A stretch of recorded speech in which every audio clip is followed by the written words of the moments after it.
All right. I think we're ready to get started. Good evening, everybody. Good afternoon, depending on where you are in the country. I suspect we have some West Coast people joining us tonight. So thanks. Good afternoon. Good evening. My name is Bob O'Sullivan. I'm the assistant publisher at McGraw-Hill. And this is our 5 Steps to a 5 webinar for AP Environmental Science. Thanks for joining us. Courtney, can you click the slide, please? Couple of housekeeping items before we begin, before I turn it over to our host. We just wanted you to let you know that this, although we're eagerly accepting tonight, inviting educators and students to the session, the primary purpose of this thing is to help students and use this as a student review tool. We're about 6 weeks out from test day, so please feel free to share this with students. It is a student-centric session. We would ask that when questions come up throughout the session, if you can limit, please, your questions to the Q&A feature that's built into the Zoom. I'm sure most or all of you are familiar with that. If you scroll down to the bottom or to the top, you'll see the Q&A feature. Just pop your question in there. We'll likely get to them toward the end of the presentation. There's a chance we might be able to visit some while we go through. We'll see as we go, but if you could limit that. The chat will be live, but we prefer not to be actively monitoring that throughout. If you have a question and you go into the Q&A and someone else has already asked your question, please check the thumbs up icon. You're basically upvoting that, so we know it's important and a lot of people have the same question. We'll definitely make sure to get to it. Little note on you not seeing each other. The participants on the call won't be able to see one another. You should be able to see me and Courtney, and then a box for 2 of our team members also, but you won't be able to see or hear one another. An important note here in blue for the educators out there, just a reminder that no student data is being collected for this webinar. If there are students attending, we're not asking for any email addresses. We're not asking for any names. No student data is being submitted, so please don't worry about that. We designed this presentation to be interactive. So please, as we go through, we're going to hit, I think 10 or 11 multiple questions at one point, please, and we're going to do a polling feature. So please feel free to participate in that. It makes it more fun, makes it more interesting and more interactive. And lastly, the session is going to be recorded. This is recorded as right now as I'm speaking. If you want to take a picture with your phone of that URL, I'll give it a few seconds to see where that recording is going to live. If you're going to share that with other students or your friends or your students, it should be live by sometime tomorrow. I will be back. I'm going to loop back to that URL at the very end, make sure that we all have it. And that's it. So here's what we're going to do today. We're going to meet Courtney Mayer, who's the author of our 5 Steps to a 5 AP Environmental Science book.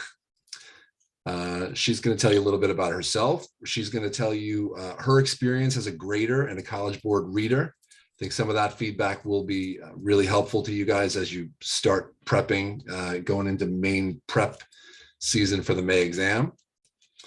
She's going to do a really good review topic, and you'll see it's a very interactive thing she's got set up on global warming versus the stratospheric ozone depletion. Then she's going to hit review and solving some practice questions. I believe it's 11 questions we're going to go through, as I mentioned earlier. Those will be sort of indicative of, things she wanted to highlight as you prep. And then at the end, I think we might be missing there. I'm going to spend 5 minutes myself on the cross-platform prep course toward the end. It's a digital tool that we have that we're giving you guys free access to between now and test day. So I'm going to do about 5 minutes of that at the end, show you guys really quickly around the digital piece that you'll have access to between now and the test. End it with some Q&A. Please, again, feel free to add questions to the Q&A as you go through so you don't forget them. And we'll get to them either during the presentation or at the end. All right, so thanks again for joining us. I'm going to pass it over now to Courtney Mayer. Courtney, over to you. Hi guys, thank you for joining us, and good afternoon or good evening, depending on where you are. A little bit about myself. I'm Courtney Mayer. I taught AP Environmental Science for about 20 years. I'm a consultant with the College Board, which means that I teach teachers how to teach this class, especially when they're new. I'm also have been an AP reader and an AP table leader, which is where you guys, students, will be writing your FRQs for the test, and then somebody has to grade those and read them. And I'm one of the many teachers that does that and uses the rubric to give you a score. And so between that, and then of course, as you see on the screen, I'm also the author of the 5 Steps to a 5 book. And with about 6 weeks left, there's a lot of time to still study. So if you want to get a hold of this book, you can get it on Amazon, you can get it at Barnes & Noble, any of your local bookstores, and get ready to study for your test. So some things I've learned as being a reader from the responses that students have given over the past 20 years. The first thing is where the most questions are going to come from. 15 to 20% of the multiple choice test is going to come from Unit 9, and that unit is called Global Change, and that's going to be what we're going to talk about today. Part of Global Change, the lecture I'm doing today for you is a part of that big unit, but it is where most of the tested questions come from. What have I found that students struggle the most with? And that is what we're going to talk about today. That's why we're doing this particular lesson and this particular lecture. We're going to talk about the difference between global warming or climate change and stratospheric ozone depletion. Because what we see on the exam is that kids get those things mixed up, and they are very different. And so we're going to do a side-by-side comparison so that you can see exactly what those differences are.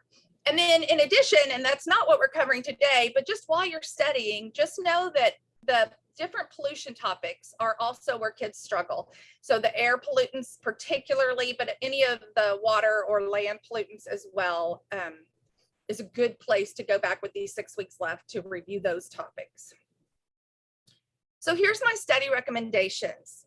With 4 weeks out, if you have the book, or when you get access with that link that Bob's going to give you at the end, or that you already have, take one of the 3 full-length exams that's found in the book and on the platform, and then analyze which of the 9 units do you need to review the most.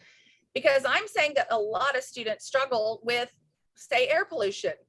Maybe you don't. Maybe you've got that down on lock. And so if you're able to take one of those full-length tests out of the book, you'll be able to see exactly what you need to study.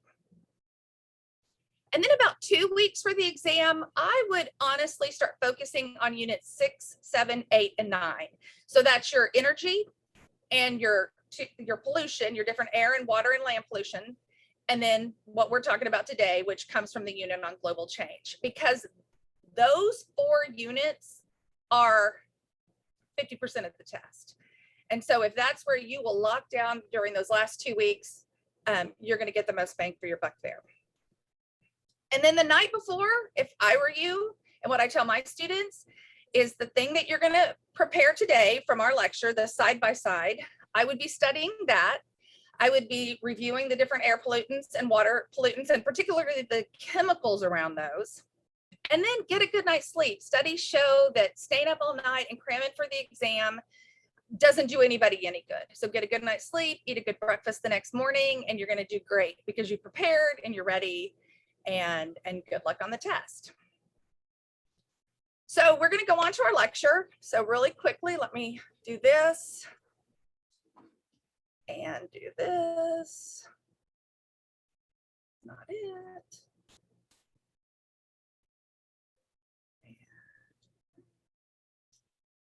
And share again. I apologize, guys, for having to switch over to a different presentation. There we go. Okay, so moving on to our topic for today. So our big topic for today, or actually 2 topics for today, are the global warming and how that differs from stratospheric ozone depletion. So what I need everybody to do is, if you don't already have one, go get a sheet of paper and something to write with, because you're going to be writing all over. You need a whole sheet of paper.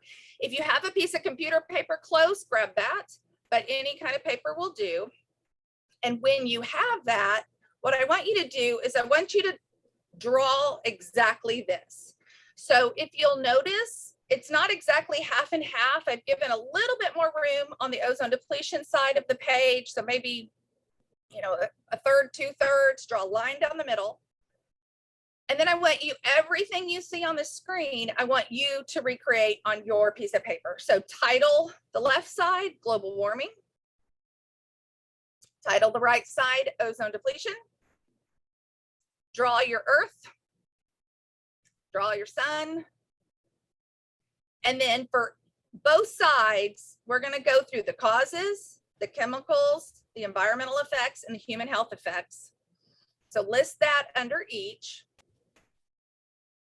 And then for that extra room at the side of the ozone depletion slide, because we left a little bit more room on that side, put the chemical formulas, right? Chemical formulas. Okay. So let me give everybody, I'm going to give you about 30 seconds to get that all drawn.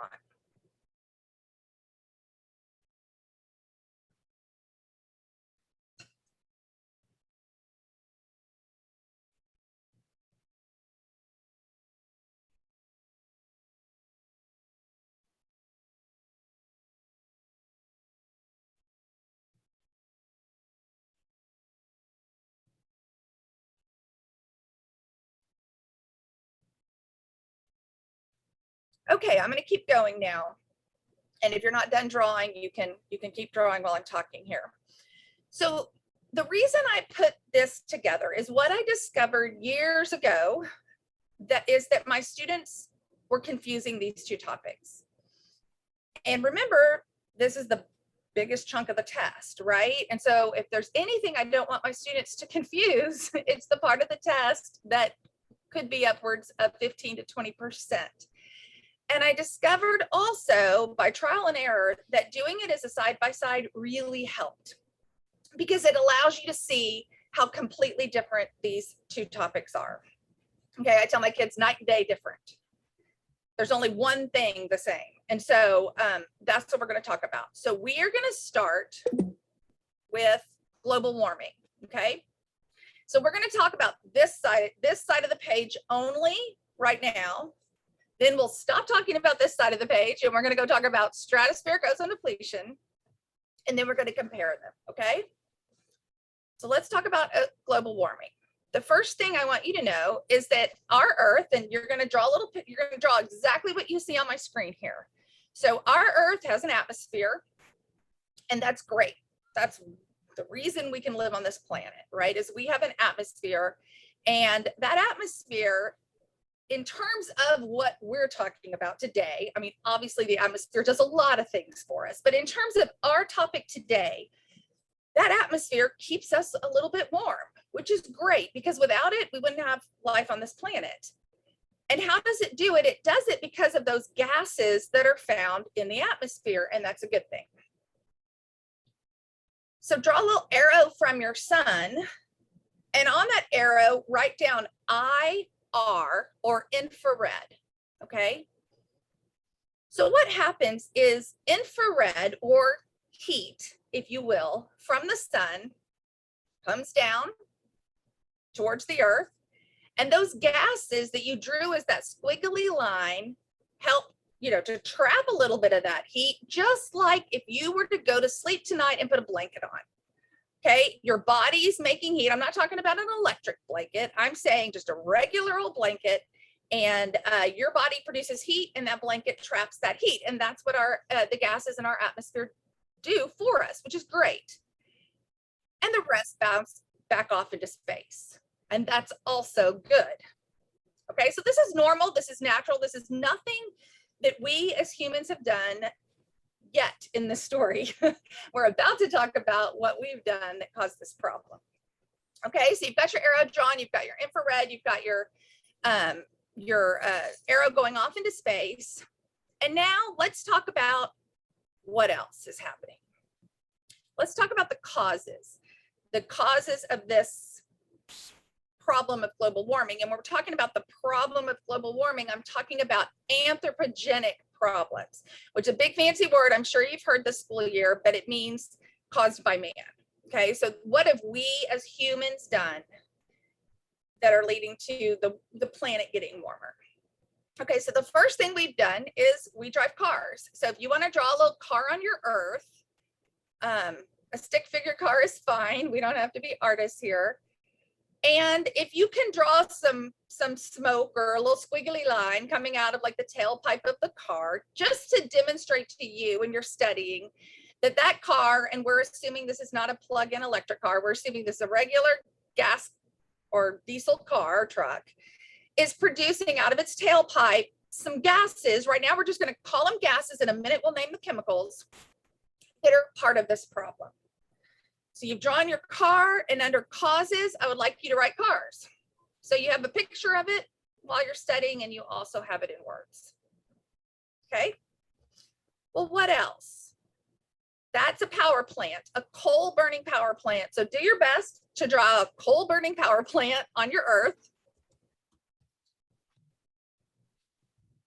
And then under causes, and you can see, well, I think you can see on the screen, there's some squiggly lines coming out of that power plant. I tried to pick a picture with squiggly lines coming out of it to represent, again, those gases that are coming off of a power plant as we burn coal. Okay, so in your causes, put coal power plants. Okay, we got a picture of our power plant. We got the words for our power plant. Okay, continuing on, that's cow. So draw a picture of a cow. And it's not that cows aren't natural. We know cars and power plants are man-made. Well, cows are natural. However, especially in the developed world, we have a really love of cows and what cows produce, whether that be beef or milk. And so we mass produce cows and cattle in large quantities. And cows have a lot of flatulence, which is a fancy way of saying that cows fart and burp a lot. So if you want to draw your cow and then put a little either burp bubble or fart bubble coming off of it, going up again, the gases, that's what we're worried about. In fact, they burp more than they fart, but they do both. And they do it a lot. And those gases that come off, again, we're going to talk about in a minute, but under your causes, write cows. Okay. Okay, moving on. That's supposed to be, and I know it's not the greatest picture, but that's a landfill. So if you want to somehow or other draw a landfill, dig a hole in your earth and fill it up with some trash or something in your picture, or just write landfill. As we produce the massive amount of garbage that we do on this planet, we need a place to put it in. Sometimes we burn it, and that's a different issue. But here I'm talking about when we dig a hole and we bury it, and decomposition happens inside that hole and gases start coming off that landfill. So if you want to put your little squiggly lines of gases coming off the landfill, and then under causes, put landfills. And then the last picture we're going to draw, if you can figure out how to draw it, I never can when I'm doing this in real life, but is rice farming. So about 50% of our world, rice is the basis of their diet. It's what is on the dinner plate every single night. And rice is grown in a bog-like environment. So there's a bunch of microbes that live in that bog-like muck underneath the rice. And again, gases come off as the microbes do their thing, and produce gases to survive. And so if you want to draw a rice farm with little gases coming off, or however you want to do it, and then put rice farming under your causes. Okay. Okay, so now that we've done all of that, what happens? Oh, and let me just stop by saying there are other things that cause this problem. A whole lot of other things that cause this problem. I'm trying to hit the big ones to make sure that you understand, and the ones that I have seen be asked on the AP exam for years and years and years. So your teacher may teach you other ones, and that's great. There are other causes. I'm just hitting the big ones, okay? Okay, so if you can see, I just drew a thicker squiggly line and another thicker squiggly line up on my Earth. So all of those gases that were coming off all of these different causes and things here, what it's doing is it's thickening that atmosphere that traps that heat. Okay, it would be kind of like, if you want to liken it to putting 2 blankets on at night instead of just 1. You're going to get even warmer. Okay, well, all of these gases are going up into our atmosphere and they're actually trapping more heat, more of that infrared radiation, so less is bouncing off. Okay, well, where is this happening? It's happening in the troposphere. So the troposphere is where you and I are sitting right now, and it goes from about, it depends which book you read, but about from 0 ground Earth to about 11 miles up. Okay, that's where this whole story is taking place, in the troposphere. So you can see our picture is not drawn to scale, but that's okay. You know that it's much thinner than that, but we can't draw pictures that tiny. How much is the Earth heated up? Well, it's actually only heated up on average about 1 degree over the last 100 years. And that just doesn't seem like much on the outside. I always tell my students, I can't go outside and say, felt like 86 degrees to me, but turns out it's 87, right? I mean, that just seems so insignificant.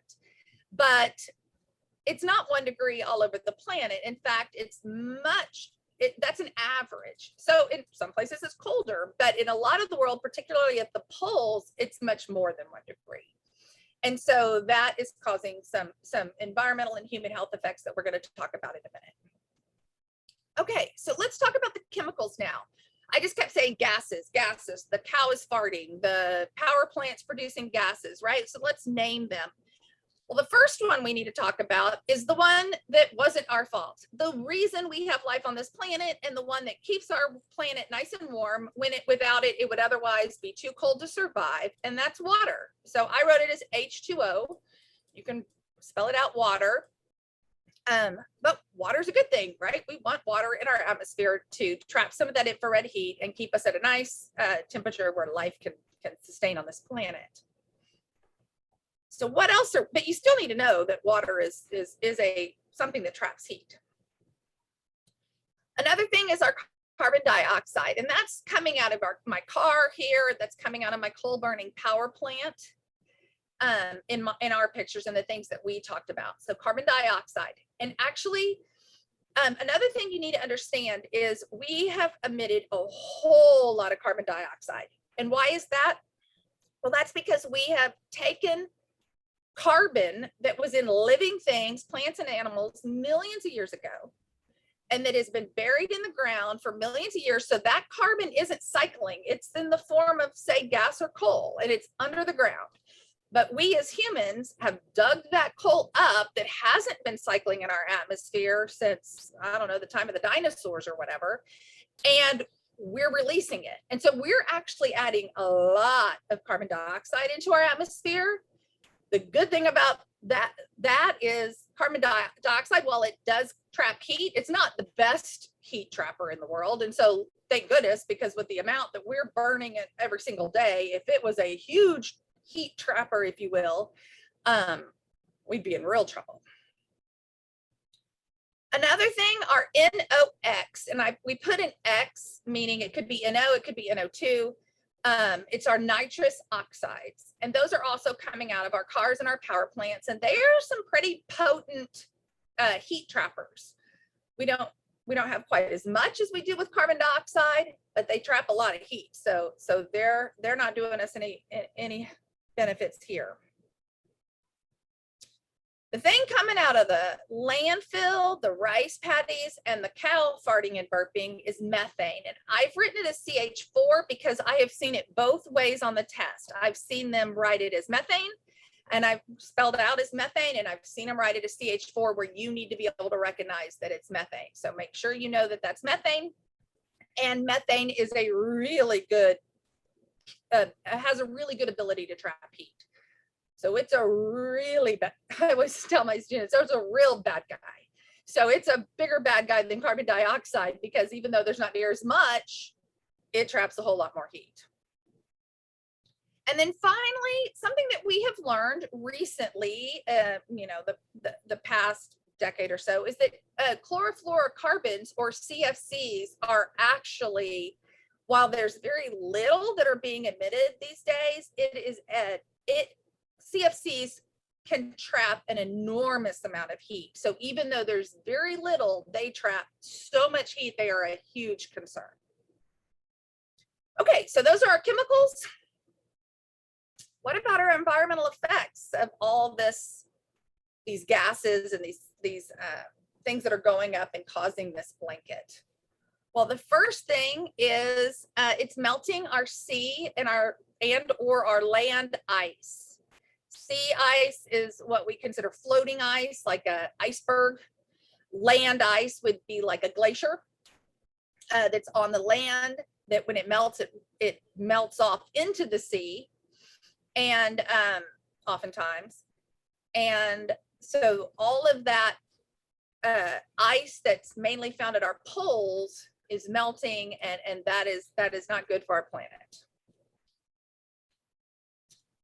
Our corals are bleaching, and what that means is, corals down in the ocean, they call them bleached because once the little coral animal dies, its exoskeleton is white, and like, I guess you would say, like your bones a little bit, but their exoskeleton is white. So when the little coral animal dies, who might have been beautiful and pink and red and orange and purple, now the coral looks white. So they call it bleach. It's not truly bleached, but that's what they call it. Well, because the earth is getting warmer, the oceans are getting warmer, and those coral have to live in a certain temperature. And when it's too warm, they die, and we have coral bleaching. All that melting land ice is raising sea levels, right? So when the glacier, the icebergs, when they melt, they don't raise sea level because they were already in the sea. But when the glaciers melt, runs off into the sea, raises sea levels. And there's another reason sea levels are raising I'll get to in just a second. What's environmentally bad about that? Well, if you are a little critter that lives at the coast, or a little plant that lives at the coast, and you need to be in a very shallow waters, and now your waters are deeper, that could be an environmental effect for you. So you may not survive that, especially if you're a plant, you can't move. So when our coasts flood, that can be a problem. And then thermal expansion of the oceans. And I put a little Mickey Mouse head here because if you remember from chemistry, a water molecule, H2O, it looks like a little Mickey Mouse head. That's the structure of it. Well, the bonds that hold those hydrogen and oxygens together, when water gets warm, they spread out a little bit. I mean, you can picture that when you boil a pot of water on your stove, right? I mean, that's an extreme case. It's not like our oceans are boiling at this point, but you know that water does expand when it gets hot. We've all experienced that. Well, even this 1 degree of water, of temperature heating on our planet over the last 100 years, 70% of our planet is covered with water. And so it doesn't have to heat up a lot to cause a very big expansion of our oceans. And so actually our coastal flooding and our sea levels rising, while the melting of the land-based ice causes that, even a bigger problem is that thermal expansion of just ocean water as it gets warmer. Another environmental effect is we can get stronger storms. So we are seeing stronger hurricanes. We're seeing, typhoons, things like that are becoming stronger because those build on warm water. And as the ocean gets warmer, they're going to get stronger. And then finally, on our environmental effects, we can get floods and droughts. We're seeing places that are flooding. We're seeing places that are under severe drought, all because of this climate change. Okay. So let's talk about human health effects now. And let's just real quick, are there other environmental effects caused by climate change or global warming? Absolutely. Just like there are other causes, there are other environmental effects. I'm just trying to hit the big ones for you. Human health effects. What about us? How is 1 degree going to hurt me, right? Well, remember I said it's not 1 degree everywhere. One summer in Paris, something, you can Google it, something like 35,000 people died in their home of heat stroke, mainly the elderly, because it got so hot that summer. And people in Paris, doesn't normally get that hot, so they don't have air conditioning systems. And elderly people, a lot of times, aren't mobile. They can't leave their home. And so there was, heat strokes all over that city that killed tens of thousands of people. Well, that's a human health effect. If you're going to be sickened or die from heat stroke, I'm going to list it under human health effects. Also, bugs like it warm. Okay, you don't have to worry about putting on mosquito repellent in the dead of winter because the mosquitoes aren't out, right? You put on the mosquito repellent when it starts getting warmer because the mosquitoes come out. And so anything that is insects as it gets warmer are spreading to places they didn't used to live. So things that are spread by ticks, things are spread by mosquitoes, West Nile, your malaria, your Lyme's disease, those kinds of things can cause human health effects. Plus, bugs eat plants. And so if you're in a place where it's, maybe you live in a poor village and the bugs ate all your plants, that may be a human health effect because you may not have food. And so there's a food supply issues that may occur because of that. Okay, so Courtney, can yes, I sir. stop you here for 1 second? I want to do a real Absolutely. quick time check. We're about 33 minutes in. So we're about, 1/3 of the way there. So I think that's great. And we did get one question. I don't know if you want to take a quick look. Are SO subset X greenhouse gases as well? That's a great question. And they are not. And the way you can remember that, I always tell my students, so we've got NOxes and we've got SOxes. And I always say, don't wear your socks in the rain. SOxes cause acid rain. They're not part of this story. So just remember, don't wear your socks in the rain and attribute SOxes to acid rain. They're not part of this story, but that is a great question. Good tip. Okay. So we're going to put global warming to the side of our brain for a second, and we're going to move on to, yes, sir? Oh, no, you're good. We're going to move on to ozone depletion, okay? So ozone depletion. Again, we got our Earth, we got our sun. And we're going to start again with the causes. So get ready to draw again. That is a picture of some sort of aerosol can. It could be hairspray. It could be a bottle of Raid to kill a roach. It doesn't matter. Way back in the day, and when I say way back in the day, I'm talking about the 80s when I was in high school. There was a chemical that was put, that we're going to name in a minute, in that can to cause it to spray, okay? And that chemical is this problem that we're going to talk about, and we'll name the chemical in a minute. Right now, just draw your little aerosol can, and under causes, write aerosols, or sometimes you'll see it written as propellants because it's the chemical that propelled the spray out of the can. We still have cans that spray, it just doesn't have this chemical anymore because the world, most of the developing world anyway, has banned this chemical. And so we don't put it in cans anymore, but we'll name the chemical in a minute. What else? That's a refrigerator. So draw yourself a little refrigerator and draw yourself a little air conditioner. That could be a car air conditioner also. But another cause of this problem were coolants or refrigerants, okay? Things that get cold, which is why you're supposed to have a certified repairman that knows how to trap that chemical, come work on your air conditioner or work on your refrigerator to make sure that we don't release this chemical into the atmosphere. And then that's a styrofoam box. I guess you could draw a styrofoam cup, might be easier to draw. How we make styrofoam also involves this chemical. So the making of styrofoam. Okay. Okay, so what chemical are we talking about? Oh, nope, sorry, not yet. What layer of the atmosphere are we talking about? We're talking about the stratosphere. So earlier we were talking about the troposphere. Now we're in the next layer up. So the troposphere went from 0 to about 11 miles. The stratosphere goes from 11 miles or so up to, depends which book you look at, but we'll just call it 25 miles up. So it's the next layer out towards space. Okay. And that arrow on this one, we're going to write UV or ultraviolet.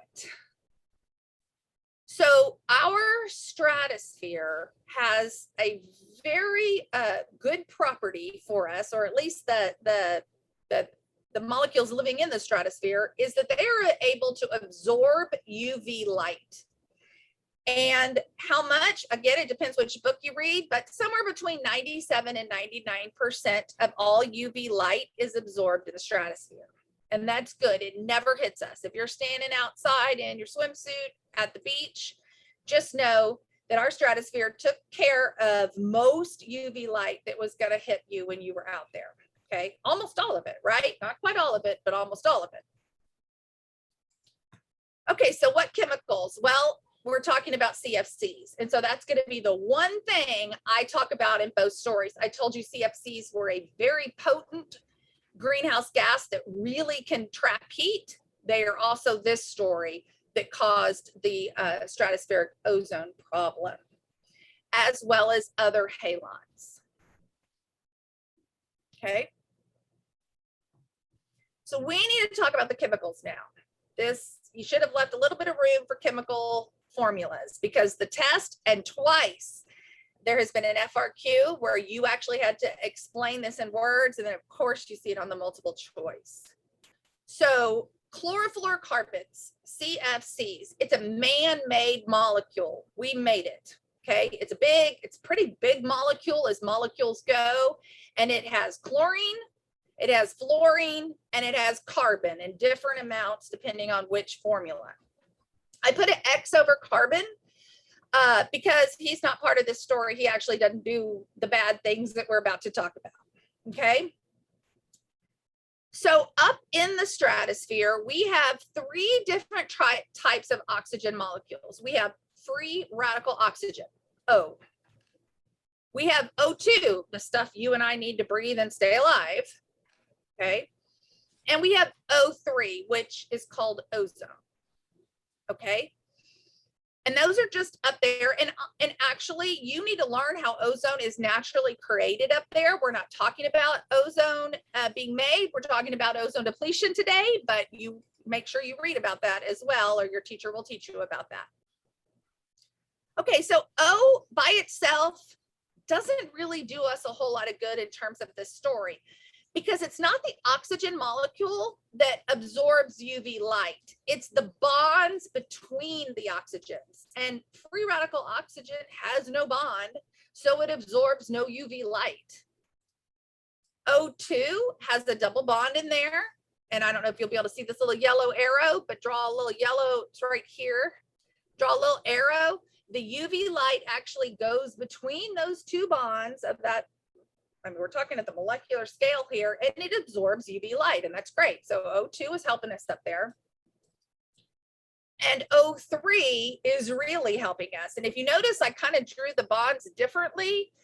For the purpose of this class, you don't need to know the details of that bond, but what you need to know is ozone has the ability, you would think it would absorb twice as much as O2.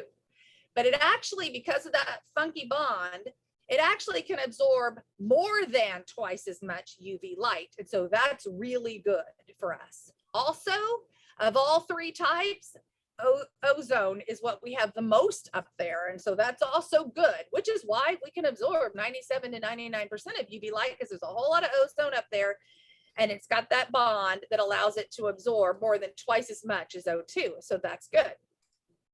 Okay, what else happens?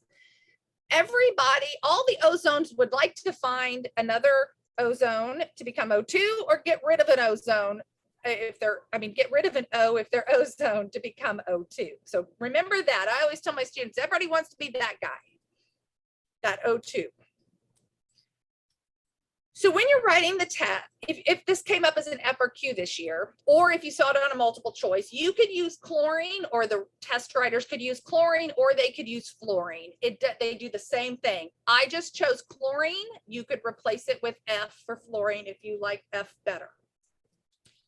So chlorine, what happened was that big giant molecule, that chlorofluorocarbon molecule, when we sprayed it out of that can of hairspray or whatever back in the 80s, it rose on air currents, worked its way through the troposphere and up to the stratosphere. And that chlorofluorocarbon made its way up there. And it takes a while when that's how you get up there.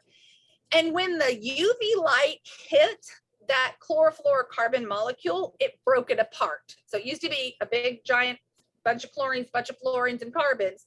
And now we have chlorines floating around by themselves, if you will, fluorines. I'm obviously very chemically adept here. Chlorines floating around and fluorines floating around and carbons floating around.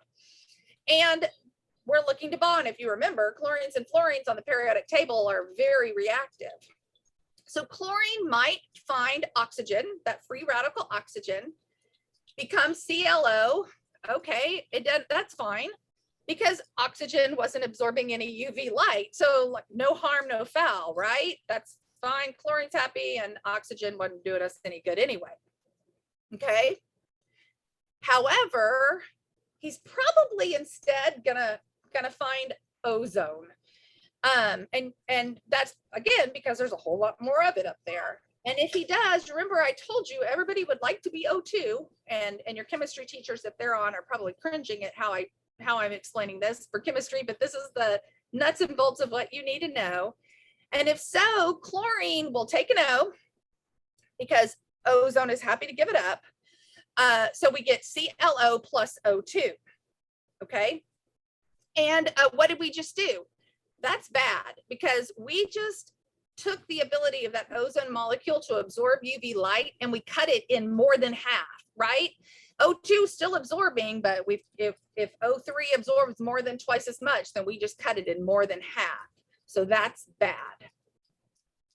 Well, this is going on all spring and summer because this is going on when the UV light is hitting our planet most directly. So when I say all spring and summer, I'm in the northern hemisphere where we are, where most of you probably are.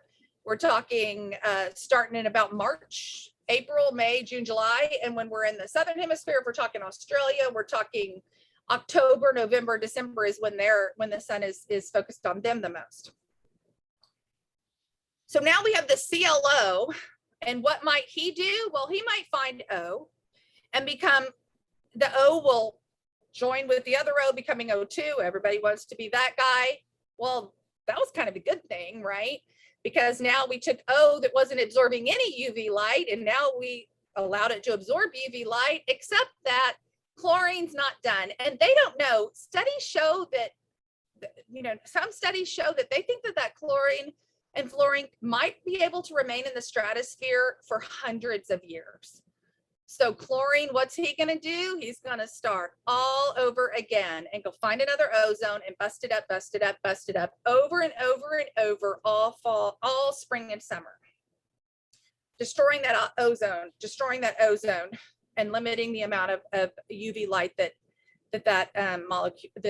molecule was able to absorb. Okay, so let's go on with the environmental effects and the human health effects, and then we'll be ready to go through the test questions. So environmentally, why is this bad? Whoops. Well, if you're a plant and more UV light strikes you, it destroys, UV light can destroy the chlorophyll in the plant. And so that lowers your ability to photosynthesize. And if you're a plant, that's how you eat. Or whatever, if you want to think about it as eating. And so that's an environmental effect. when we talk about environmental effects, we're talking about animals and plants. Human is human. Animals can get cataracts. You might have had a dog that got cataracts, right? Animals can get cataracts, and we know cataracts form because of UV light. And so that if you're an animal with a cataract and you can't find food anymore because you can't see, that might be an environmental effect. Animals can get sunburned. If you've ever owned a light colored horse, you're supposed to put it in the barn in the heat of the summer because it can get a burn. And then just like us, we're an animal. Animals can get skin cancer from UV light. So as we're lowering the ability of the stratosphere to absorb UV light, more is hitting our planet, coming down and hitting us where we are in the troposphere, and we can have those environmental effects. Human health effects, we can get sunburns. Again, we're an animal. We can get skin cancer. We can get cataracts.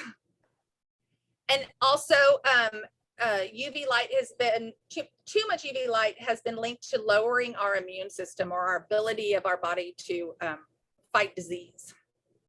Okay.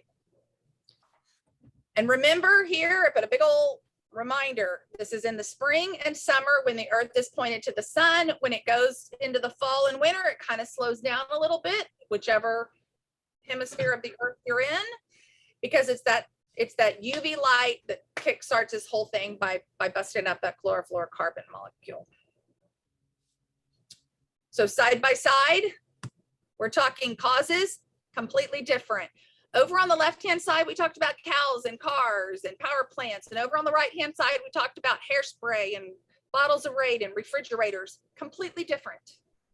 The chemicals are different. I didn't talk about water when I talked about ozone depletion. I didn't talk about our NOx or carbon dioxide. The only thing that's the same, and I've seen test questions where it asks, what is the only thing that's the same between the two sides? And the answer is chlorofluorocarbons. Environmentally, on the left-hand side, I was talking about the icebergs melting, and I was talking about the oceans rising on the left-hand side. On the right-hand side, I was talking about your horse getting sunburned, right? Completely different. And then human health, I didn't talk about on the right-hand side. I didn't talk about a mosquito giving me malaria. That's on the left-hand side. That's global warming. On the ozone depletion, we're talking skin cancers and stuff. And so do you see how they're very, very, very different? And this is what they're going to want to make sure that you do not confuse these concepts on the exam. Okay. And they're going to ask you a multitude of different multiple choice questions, and probably a few parts of the FRQ will involve one or both of these concepts. And they want to see if you're going to flip them, if you're going to confuse them. Okay. So that's great stuff, Courtney. That really, really good. I'm learning a lot. Looks like another one just came in too. So the first question we saw was from Laura: is hypoxia caused from photochemical smog? Totally different topic here. All right, let's look at the other one quick. And from Anonymous, how does ozone depletion reduce photosynthesis? You want to talk a little bit about that? Sure. Okay. So yeah, Laura, I love your question. However, it's not really today's topic of photochemical smog. And so I'm gonna, at least for now, skip that one. Anonymous, how does ozone depletion reduce photosynthesis? Because UV light damages the chlorophyll in the leaf of the plant. And the chlorophyll is what does photosynthesis. And so when you damage the chlorophyll, the plant can't photosynthesize. So I hope I answered that. See, Bethany has a question. Would it be a good idea to mention Kyoto versus Montreal protocols here? Absolutely. So there have been a couple times in history where leaders of mainly the developed nations met to try to solve these two problems. Global warming, they met in Kyoto, Japan, and it was called the Kyoto Protocol. And we all said, we've got to stop this. Ozone depletion, we met in Montreal, Canada. So it's called the Montreal Protocol. And that's when we said we've got to ban CFCs. And so both, you may need, you could be asked questions about those two well, they're not really laws, but those two summits, I guess you would call it. Okay. I think I got all that. Thanks for your question, Bethany. And Laura, I think we'll try to come back to you toward the end if there's time. So thanks. Yes. Okay, so let me go back to the other screen, and we are going to go through some of the questions. So what we're going to do is I've chosen 11 questions from the 5 Steps to a 5 book that are on these two topics. And so I'm going to put the question up, give you about 30 seconds to think about it and answer. There's going to be a poll for you to give what you think is the answer. Don't worry, nobody will know who you are that chose it. And then I'll give the answer. So this one happens to be question 14. And so oh, I can't now see the question. I'll just be quiet and let you read it. Can they see the question? If you see the polling feature, anyone, you could drag and drop. You can drag it over to another location if it's blocking any of the question. It's not like I just had to do that also. Oh. Didn't mean to show the answer. Okay, I'm not able to. Spoiler alert. Spoiler alert. Right, I think because you're the host, so you may not, but everyone else should be able to. Let us know in the chat if you're not able to do that. You should be able to. Yeah, I can do it when I'm not the host, but right now I can't move it out of the way, so I can't read you the question because it's totally blocking the question. But everybody has had a chance to answer it. Okay, and now it looks like the majority of you answered C. 80% of you answered C, maybe because I gave the answer away by spoiling it, and the rest of you answered A. So the answer is C. Very good. Okay, look at the next question. So the image below shows the different layers.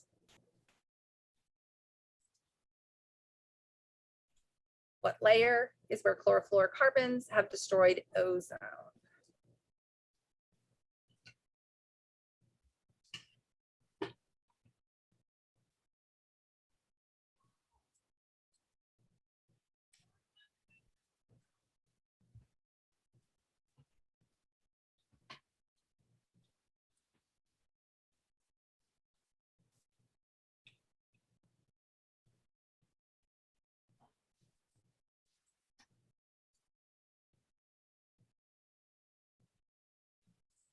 Okay. Ooh, Look at that. Wow. I hope it's right. It is right. It is right. Good job, everybody. Okay, let's look at the next one.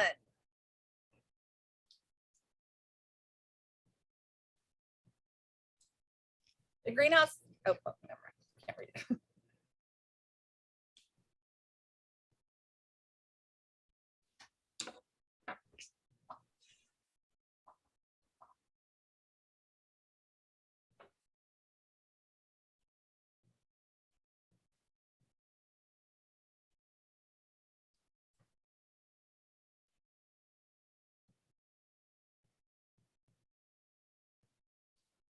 Okay.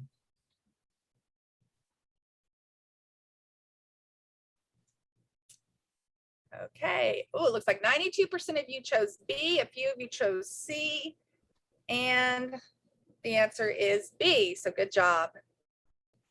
Okay.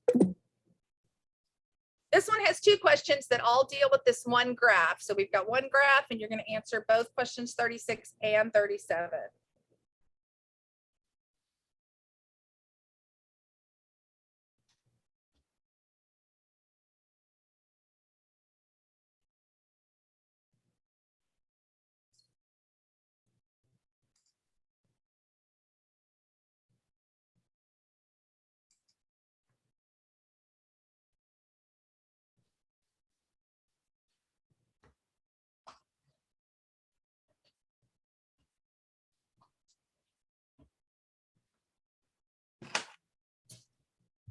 Okay, for question 36, the majority of you chose B, and B is correct. Nice.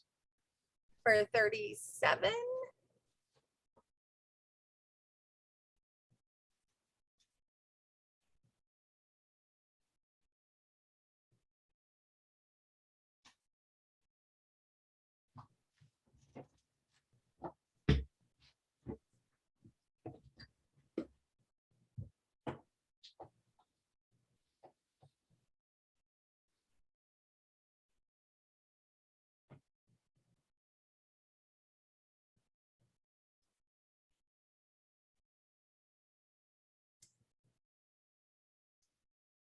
Okay. Looks like the majority of you chose A, and that is correct. That is the right answer. Good group. I would recommend that everybody just try to participate here, even if you're a teacher and you feel like you know the answers, still play. Feel free to jump in and answer these if you're on the meeting. Sure. So here's question 38.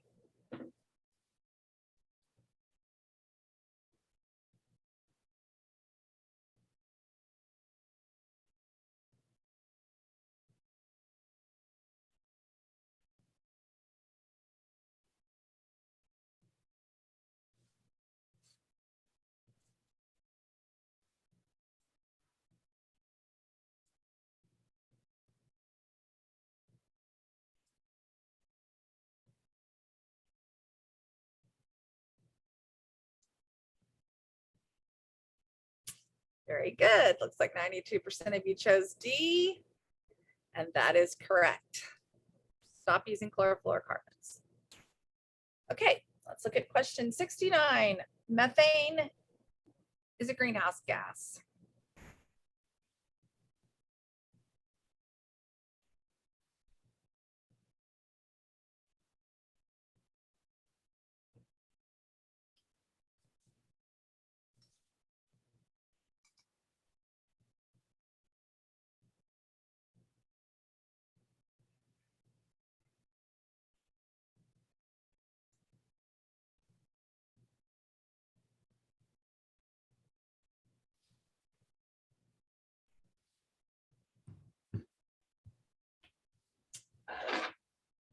Oh, 100% chose C.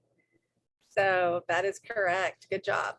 Did you see, Courtney, the question that just came in? I can't tell if it's related to the last question or not, but I saw it come in recently. To clarify, greenhouse gases are not related to ozone depletion, right? Well, with the exception of CFCs. So because CFCs are also a greenhouse gas, but otherwise no. And I'm thank you for reading them because I can't see the questions. Right. So that's why. Okay. So thanks for your question.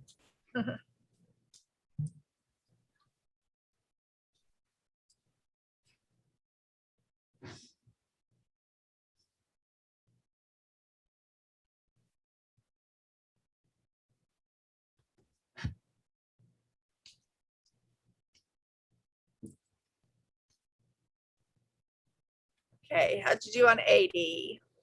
Oh, we have a little bit of a discrepancy here. It looks like most of you chose D, and that was correct. Coral bleaching. Okay, just a few more. Number 5 in another part of the book.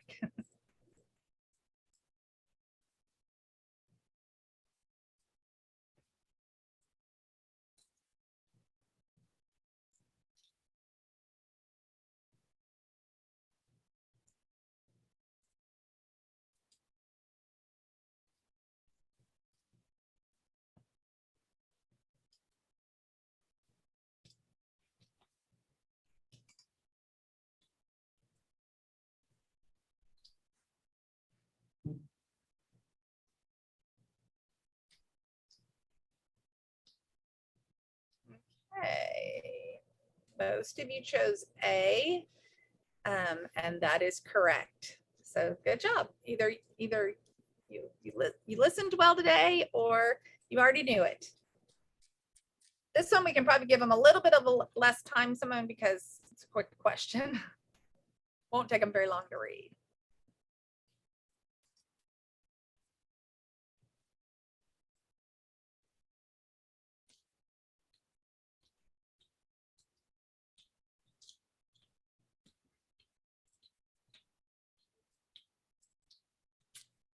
Okay, what did you say? A, very good, very good. That is correct. And question 45.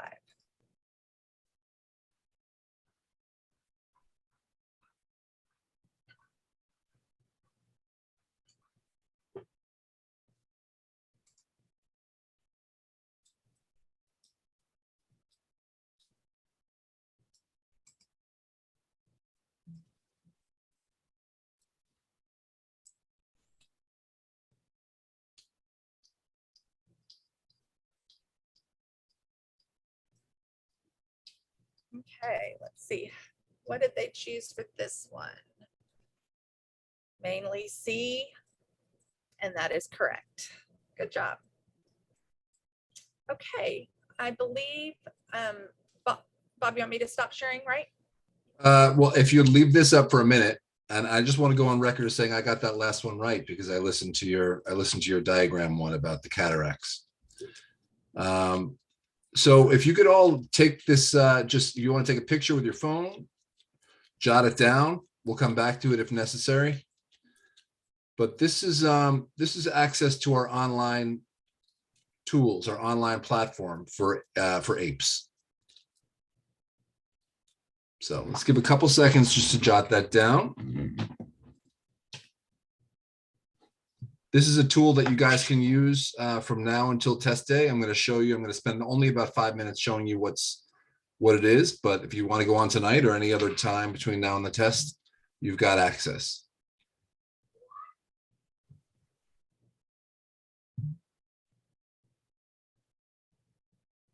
All right, Courtney, you want to stop sharing? I will start. Oh, I guess I should have. I didn't write down that. Oh, I've got it in front of me. I will start sharing.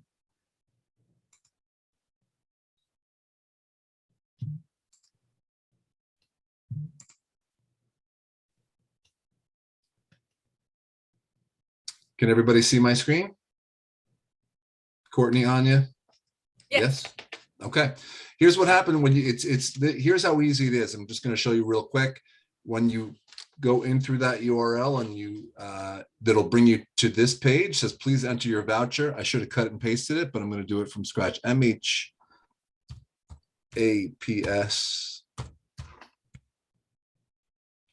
TX563. Just enter your code, pop on continue. And it's not gonna do that for me because I'm already a member. So is just by way of explanation. You'll punch that in, you'll get to a screen, you'll put your name and an email address in there, and you'll start studying the whole thing. It takes about 15 seconds and you're in. And here's what you'll see. So in the platform, you've got a dashboard that you will always continually come back to. The most important thing is the first thing that you'll do when you get into the platform is put in your test date, which this is customized to the 2022 exam. I think the test is on 5/4. Correct me if I'm wrong, Courtney. 43 days till test date. Right. So every time you come into the platform, the first thing you're going to see is how many days left you have until your test date. And it's going to help you create your own review system, your own review plan between now and the test date. It will give you a percentile rank of where you are among your peers. It's going to give you your average score on your practice exams, your average score on the test. I don't have any of this filled in because I haven't done them for this subject yet. And a whole section that's going to give you your strengths and weaknesses throughout all the materials you'll see. So real quick, I'm just going to introduce you to what you'll see. The study plan is everything that's in the 5 Steps to a 5 book, coursified. You've got instructions on getting the app downloaded, real simple. All the introductory stuff up top, how to approach the exam, planning your time, a lot of the stuff that Courtney talked about in the beginning. It's got a full length, I think not quite full length, but a diagnostic test up front you can take before you start your program. And then everything in the course that you need to know broken down by chapter. So I've gone in, I've gotten 13% of my way through the ecosystems, the living world ecosystems portion. As you'll see, it's everything that's included in the book is here for your review, and you can work as quickly or as long as you want. It's all here. You want to check out land and water use. I'm going to show you what that all means, the high confidence, medium confidence. That's your study plan. It's just a basic breakdown, like a table of contents of everything that's available for you digitally. In the game center, there's not much. There's one game called Sudden Death. Whereas you go in and there's tons of categories. You want to start with all of them or pick a category on, say, land populations. It'll give you a bunch of questions. You can go through and answer, and at sudden death, I've gotten 0. So it'll let you go until you get one wrong. Sort of testing yourself. Looks like someone named Alina Hill is the leaderboard. There's a leaderboard here, and she's gotten 69 right in a row. Not a slouch, Alina Hill. I hope she's not on the call because I'm not supposed to be saying anyone's name. There's a discussion board in here that it's not really much going on in there. And then we've got all the lessons in here that you can use for grading yourself as you go through. As you see earlier, I was down in the land and water use chapter. I went through and I read the entire chapter and I rated myself as high, medium, or low as I went through. The reason we do that, if I'm reading section on methods to reduce urban runoff, all this material, and if I'm not so sure, or if I know I want to come back to it, I'll rate myself as low or medium. High if it's something I feel like I don't need to come back to. And what that does for you is as you go back to your lessons, if you come back in tomorrow or next week, you see that everything you rated yourself as high, you probably don't need to go back and revisit. There's stuff that you rated medium and low. It's probably worth a second look. The practice section is probably where the biggest value of this platform comes for all of you students. And that is all the practice questions that we have throughout the book. So you want to start on the living world biodiversity. You want to practice there's 7 questions here. You want to practice the whole thing. Let's try this one. Family goes to a protected national park for a hike. They take in the beauty of the surroundings and inspired by what they see. Which of the following ecosystems are the friendly enjoying? Provisioning, regulating, cultural, supporting. I'm going to say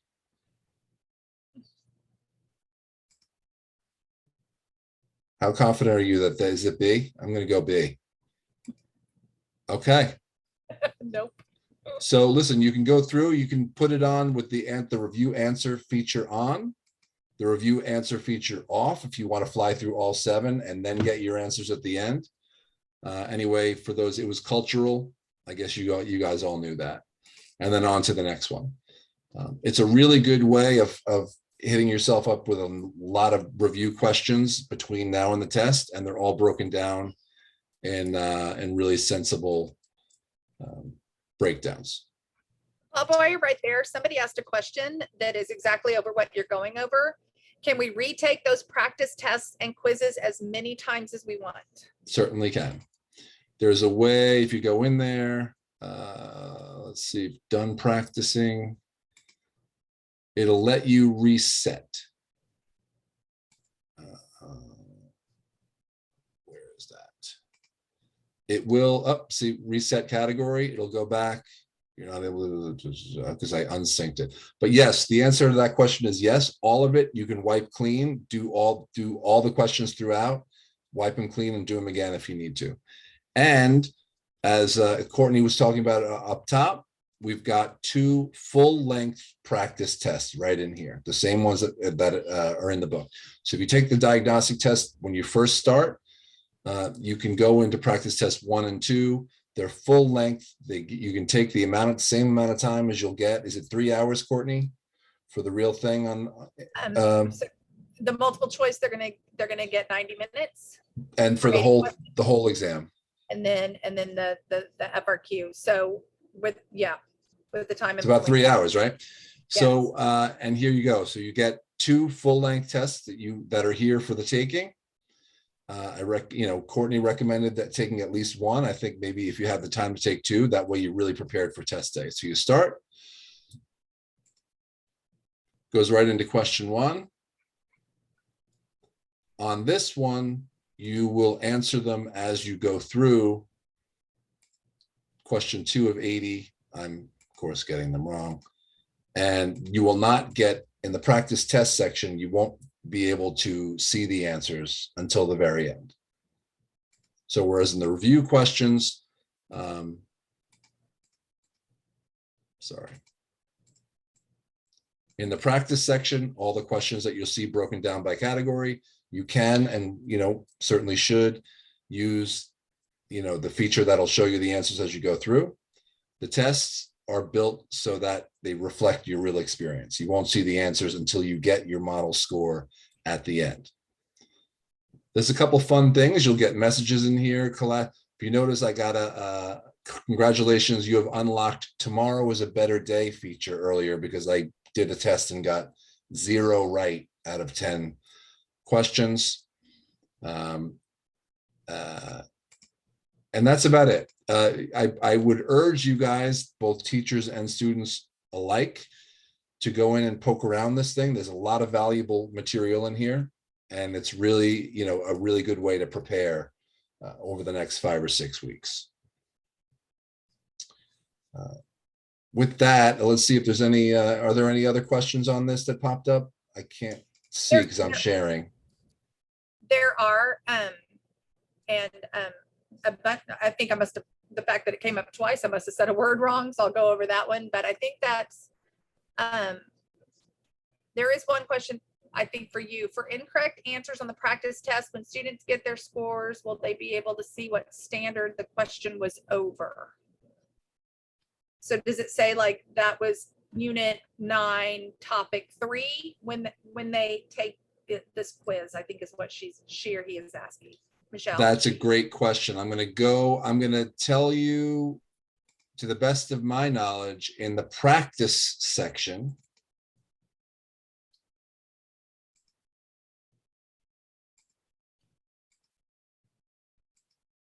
you would know that it's the unit, energy, earth systems and resources, but maybe not down to the topic. Yeah, that is true. It's not going to give you down to the topic, but it will refer you to the section and the section in if you're done practicing. If you hit all the questions and you go to done practicing, which I just clicked, there's a review. I only answered 2, but they'll all come up whether or not you got them right or wrong. And then there's a button right here for review. So if I got this wrong about the graph below shows the difference in temperature, I didn't get that right. If I want to review it, it takes me right back to the question with the answer explanation. On the tests, it will not give you that sort of feedback. It'll give you the explanation, but it won't necessarily tell you where the section and part of the standard that it's from. I hope that answers your question, Michelle. Is the code for the free app going to be available to anyone with the recording, or is that just for attendees? Well, it's part of the recording because the slide is in there and everything is being recorded. So by all means, if you've got your fellow students, or if you're a teacher and your students are out there and you're looking at the recording, more power to you. So please feel free to use this. We built it for you. We built it for the teachers and the students. It's a great resource to use in the classroom, on your phone. Downloading it from onto your phone is easy. If you're going through, practice questions on atmospheric pollution and you get up to number 3 and you've got to get on the bus, once you get on the phone on the bus, you'll pop in and it'll start on number 4. It's a really good platform and a really nice, robust study tool. And then again, I fear I didn't, I don't know, it's to me, experiencing going in for 5 or 10 minutes and poking around on your own is always, as a student, the way I recommend doing it. I feel like I don't always do a great job of explaining all the features that are in here, but as a student who's digital first and certainly computer savvy, I would imagine that go in there, spend 10 or 15 minutes, you're going to see everything you can do, and it's going to be a great review tool for you. So a couple of other questions in the chat. Anya said, for people asking about the recording of this session, yes, it will be available to all, and it will be posted on that bit.ly link that I think is the same one you had them take a picture of. Is that correct? So if you guys want to, it'll be here. If you want to take if you just scroll back to that, yep, there. If you want to take a picture again of that link, type in that URL, that's where it's going to live. It'll be up and live by tomorrow. And so do you want to, that's not showing on the screen. Did you want to put it back on the screen? Oh, is it not? It's still the platform. I will do that once I get out of here. Okay. I did notice one other question that came through I wanted to address, which was, wait, how do you sign in it again with the voucher? That's from Laura. So Laura, the one that had the mheducation.com/AP 5 steps apes, and then the code, just go to that URL, go right in and get the access code that you took a picture of earlier, or maybe we'll show it again before we leave. That's this screen here. Please enter your voucher. You enter that voucher. It's not working for me because I'm already set up in here, so I can't get in on the same voucher again. There it is. Thank you, Anya. Thank you. It's really easy, very user-friendly. Is that good, Laura? I hope that answered your question. Cool. All right. And let's see if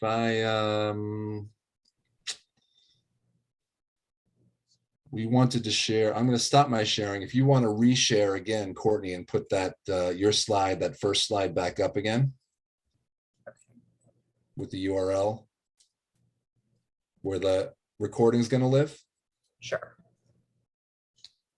I think it's this slide. Is that correct? That's the cross-platform prep course. So again, let's give another 10 seconds. If anyone wants to take a picture, jot that down. This is where you go to get the digital materials. It's on the last slide. Yeah, I remember. Okay. Also on and then we've got question and answer, but real quick, there's the bit.ly. That's the one. So for all the teachers out there who want to share this with other students, that's the URL. That's where the recording will live as of tomorrow-ish. We'll do our best to get that up and live by tomorrow. We have some time slotted for Q&A, but we've done a pretty good job going through most of the questions we've seen. I guess I must have misspoke because it came up twice. Has the temperature, I'm reading one of the anonymous ones, has the temperature changed 1.5 degrees Celsius or Fahrenheit? It's about 1 degree Celsius. That was definitely on the slideshow. I Googled it on climate.gov to get the exact Fahrenheit. It's in 2020, it was 1.76 degrees Fahrenheit. So I'm sorry if I misspoke about that. And then I don't know if there were, now I'm sharing, so I can't see the rest of the questions. The hypoxia question, I can go back and revisit it since we have a couple of minutes. The question was, does photochemical smog cause hypoxia? Hypoxia is when there's no oxygen to your cells, to your living body. And photochemical smog, while it can cause asthma, emphysema, I personally have never heard of it being so strong that it causes hypoxia. So no, as far as I know, no. Are there any other questions that I'm not seeing that have to do with the lecture, Bob, since I can't scroll? That was the last one. I'm scrolling through now. I think that was it. We had the 1 degree, one incorrect answer in the practice, although with that we answered. For incorrect, Michelle is asking again, for incorrect answers on the practice test, when students get their scores, will they be able to see what the question was over? I did address that. Yeah, it won't. It won't. So sorry, we will take that back to our developers though. That's a great idea for the future. I think you'll be happy with the answers and explanations. All right, I guess that's it on the Q&A, unless there's something else. I guess I just, first of all, most importantly, wanted to say thank you to Courtney. Courtney, great job, really informative, terrific timing. I think this was a really good lesson for all the students and the teachers out there. For the audience, this is our second of 8 planned webinars. We've got English language, English lit, computer science principles, French, and a number of subjects coming up. If you've got fellow teachers out there that are looking for review from our 5 steps experts, they're coming up. So please feel free to recommend these to your friends.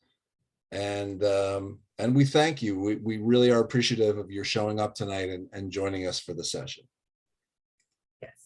Anya, Simone, anything, any closing requests or questions or statements before we adjourn? Hi, Judy, by the way. Great job, Judy. Thank you for your questions and your support on this thing.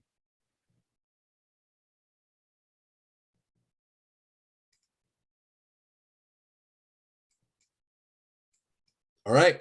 I think we're going to say good night or good afternoon on the West Coast. Thank you, everybody, for your time, and good luck on the tests. And Good luck, guys. yeah, thank you very much. Good night. Take care.